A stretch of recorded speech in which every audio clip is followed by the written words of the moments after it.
Be me. Name is Wesley. 36 years old.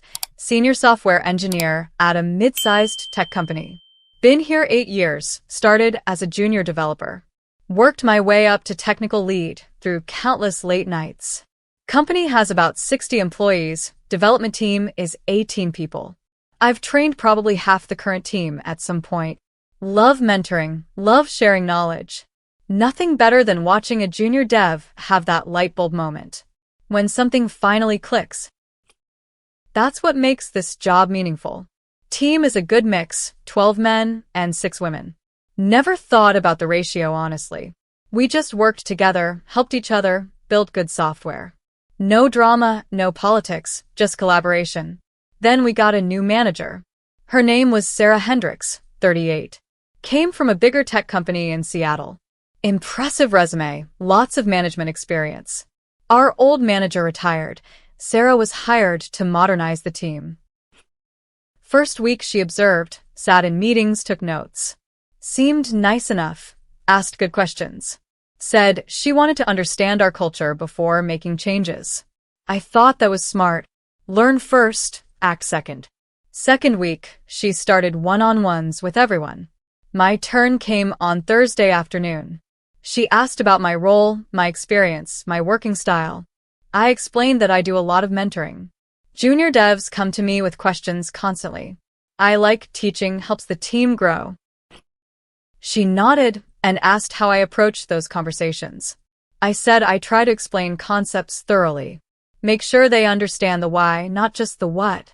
She wrote something down and said interesting. Asked if I ever considered whether people wanted explanations. Or if I just assumed they needed them. I said usually they come to me asking for help. So, yeah, they want explanations. She nodded again, but looked skeptical. Weird conversation, but I didn't think much of it. Third week, Sarah called a team meeting. Said she'd completed her assessment. Had some observations about our communication culture. I expected feedback about documentation or meeting efficiency. Standard manager stuff. Instead, she put up a slide titled Creating Equitable Communication. My stomach tightened. She started talking about power dynamics in technical teams. How knowledge can be used to assert dominance. How explaining things to people who didn't ask can be condescending. How this particularly affects women in male-dominated fields. Then she introduced the new policy. Effective immediately. Mansplaining was prohibited. I looked around the room. The men all had the same confused expression. A few of the women looked uncomfortable too. Someone asked what exactly counted as mansplaining. Sarah said explaining something to someone who didn't ask. Or explaining something to someone who already knows it. Or explaining something in a condescending tone. Or assuming someone needs explanation based on their gender. The definition was incredibly vague. Another guy asked how we'd know if someone already knew something. Sarah said we should ask before explaining. Get explicit consent to share knowledge. I raised my hand, asked what happens if someone asks a question in a meeting, and I answer it. Is that mansplaining? Sarah said it depends on the context. If a woman asked and a man answers extensively, that could be perceived as mansplaining. Better to let women answer questions from other women. And only contribute if specifically asked. I said that seems like it would slow down communication. She said it would create more equitable communication, which was more important than speed. Meeting ended with everyone looking shell-shocked. Guys clustered in small groups talking quietly. I found my buddy Trevor in the break room. He looked as confused as I felt. Asked if I understood what just happened. I said I think we just got told to stop talking. He said that's what it sounded like to him too. We grabbed coffee with 2 other senior devs, Marcus and Keith. All of us had been here 5+ years. All of us did significant mentoring and knowledge sharing. Keith asked how we're supposed to do our jobs now. Half of what I do is answer questions. Marcus said he had 3 junior devs on his project. They asked him stuff constantly. Was he supposed to just not answer? Trevor pointed out the policy, said mansplaining was explaining to someone who didn't ask, but also explaining in a condescending tone. Tone is subjective. Anyone could claim anything was condescending. I realized the problem. The policy was so vague that anything could be mansplaining. Any explanation, any answer, any help. If a woman felt it was condescending, it was a violation. No objective standard, just subjective perception. One person's helpful explanation is another person's mansplaining. How do you navigate that? You don't. You just stop explaining anything. That's the only safe option. I said it out loud. The only way to comply perfectly is to stop sharing knowledge entirely. If we never explain anything, we can never be accused of mansplaining. The guys nodded slowly. Trevor said, "That's insane though. The work won't get done." Marcus said, "Maybe that's the point." When everything falls apart, Sarah will see the policy was stupid. Keith said, "Malicious compliance." We all knew what that meant. Follow the rules exactly as written. Let the consequences speak for themselves. Word spread through the male developers. Not a formal plan, just a shared understanding. If explaining things was risky, we'd stop explaining things. Completely. First week of the policy. Monday morning's stand-up meeting. Junior dev named Amy asked a question about the API integration. She was stuck on authentication flow. Normally, I'd walk her through it. Explain the token system. Show her the documentation. Instead, I sat silently. Sarah looked at me expectantly. I stared at my coffee. Sarah asked if anyone had input. The men stayed silent. Finally, Lisa, one of the senior women, spoke up. She gave a partial answer, but didn't know the full system. I'd built that system 3 years ago. Knew it inside and out. Could have solved Amy's problem in 2 minutes. Instead, the meeting ended with the question unanswered. Amy looked frustrated. Lisa looked confused about why I hadn't helped. I felt guilty, but also trapped. If I'd explained, I might be mansplaining. Amy hadn't specifically asked me personally. Better to stay silent. Same pattern repeated throughout the week. Questions asked, men stayed quiet. Women tried to help but often didn't have the specific knowledge.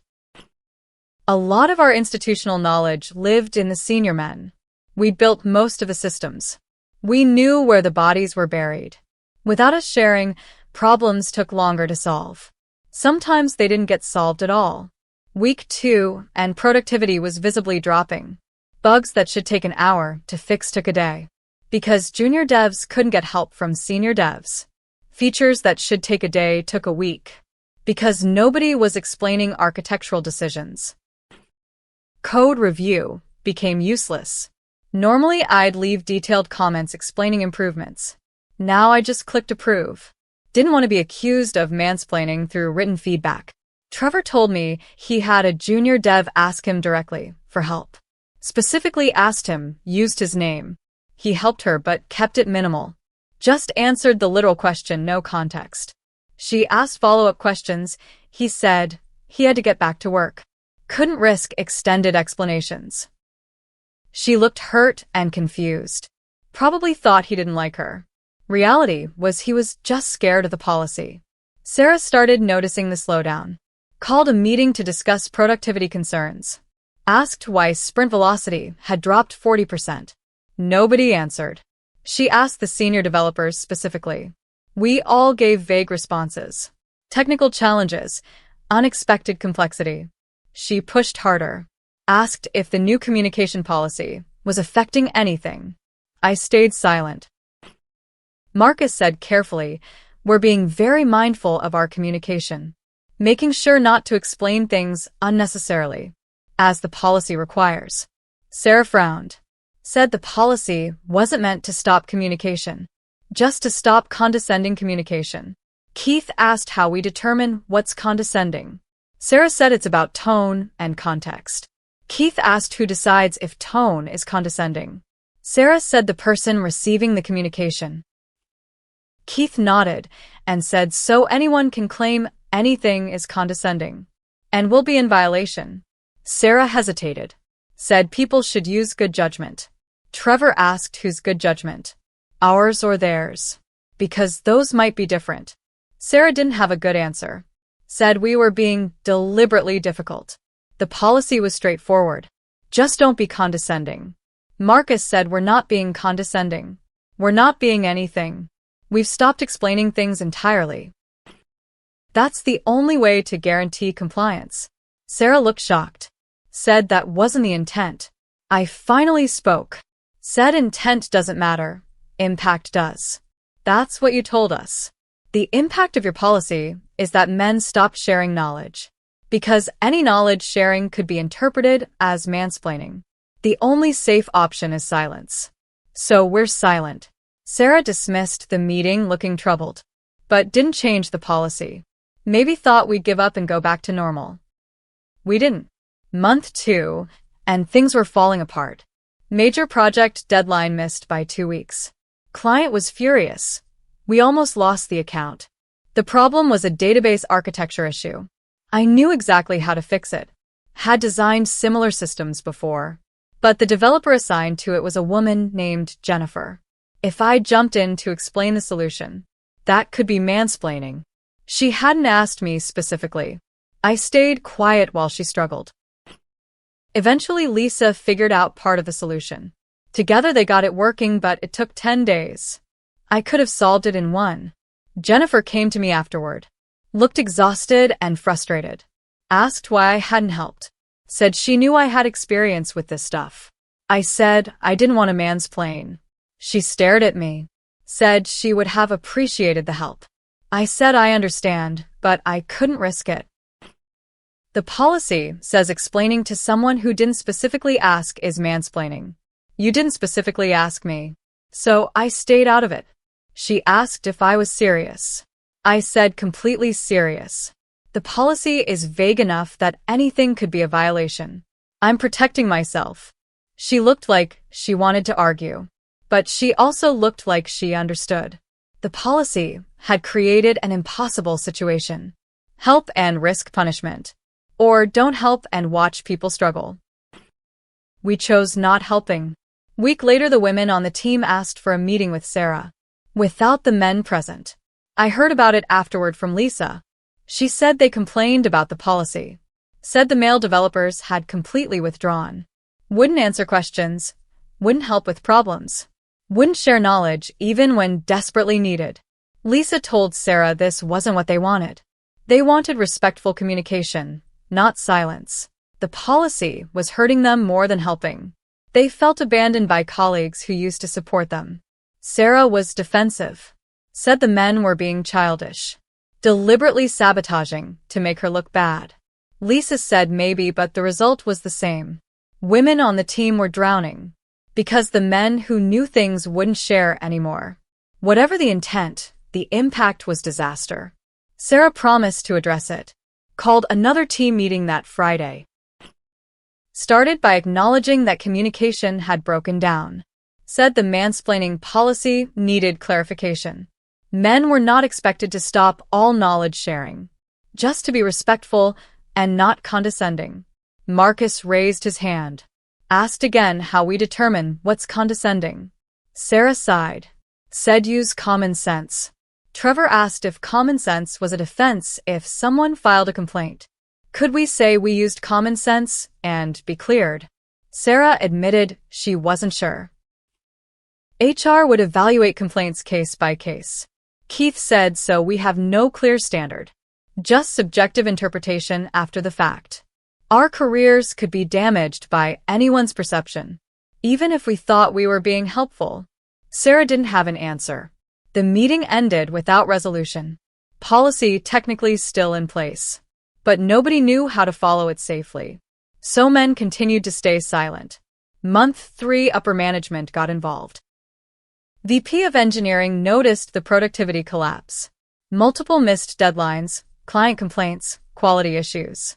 Called a meeting with Sarah to understand what was happening. I wasn't there but heard about it from multiple sources. VP asked why the development team's output had dropped 50%. Sarah blamed technical challenges and team dynamics. VP asked what changed 3 months ago. Sarah admitted she'd implemented new communication guidelines. VP asked what guidelines. Sarah explained the mansplaining policy. VP was silent for a long moment. then asked if she understood what she'd done. She told half her team they couldn't share knowledge, without clear guidelines for what was acceptable. Of course, they stopped sharing entirely. That was the predictable, rational response. Sarah defended the policy's intent. VP said intent didn't matter. Results did. Results were 50% productivity drop, multiple missed deadlines, near loss of major client, team morale at rock bottom, all traceable to one policy that made men afraid to speak. VP suspended the policy immediately, pending formal review, sent company-wide email clarifying expectations. All employees expected to share knowledge freely. Respectful communication required from everyone. No gendered policies on who can explain what to whom. I read that email 3 times. Relief washed over me. The nightmare was ending. Next Monday morning stand-up. Amy asked a question about the API integration. Same question from 3 months ago. That she'd eventually solved herself the hard way. This time I answered immediately. Walked her through the token system. Explained the authentication flow. Showed her documentation and examples. She thanked me and said she wished I'd helped sooner. I said me too. Meeting took 15 minutes instead of 45. Because information flowed freely. That's how it should work.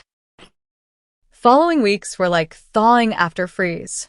Senior devs started helping again. Junior devs started asking again. Problems got solved in hours instead of days. Productivity climbed back toward normal. The women on the team seemed relieved too. Lisa told me privately she never wanted that policy.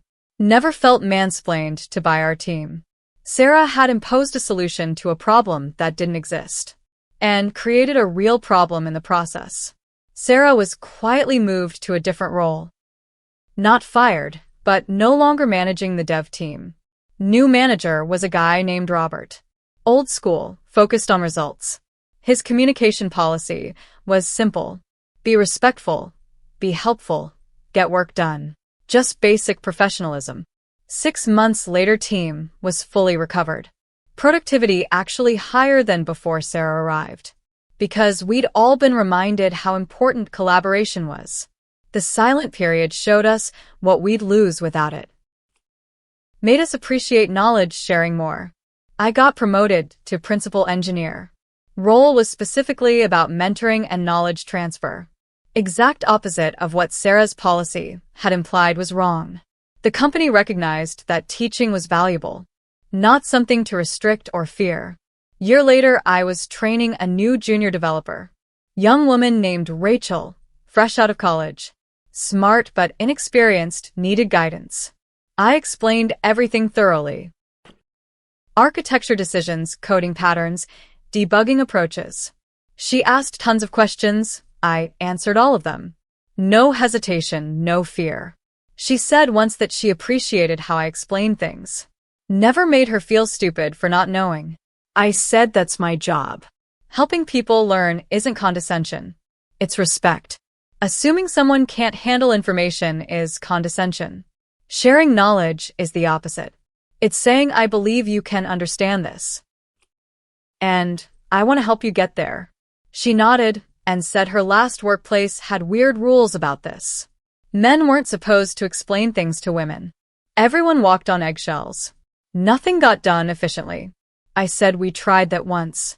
Lasted 3 months before imploding. She asked what happened. I told her the whole story. The policy, the silence, the collapse, the recovery. She shook her head. Said, why do people think restricting communication helps anyone? I said because they focus on the worst examples. See one guy being condescending. Conclude all male explanation is problematic. But the solution to bad communication isn't no communication. It's better communication. You don't fix a leak by turning off all the water. You fix the leak. She laughed and said that was a good analogy. I said feel free to use it. That's not mansplaining. That's just sharing. Anyway, that's the story of how our manager banned mansplaining. With a vague policy that could mean anything. Made men afraid to share any knowledge at all. Watched productivity crash 50% in 3 months. Missed deadlines, lost clients, destroyed morale. All because she wanted to solve a problem that didn't really exist on our team. The men weren't being condescending. They were being helpful. And when being helpful became risky, they stopped being helpful, which hurt everyone, including the women the policy was meant to protect. Turns out you can improve communication by banning it. Can't build equity by creating fear. Can't help women by silencing men. You just create a worse environment for everyone. The policy assumed men explaining things was inherently bad. But explaining things is how knowledge transfers, how teams grow, how skills develop. Remove that, and everything slows down.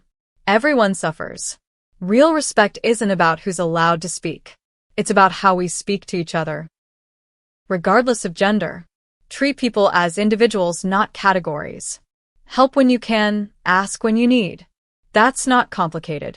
But somehow we keep making it complicated, with policies that sound good, but work terribly. Intentions don't matter. Results matter. And Sarah's results were catastrophic.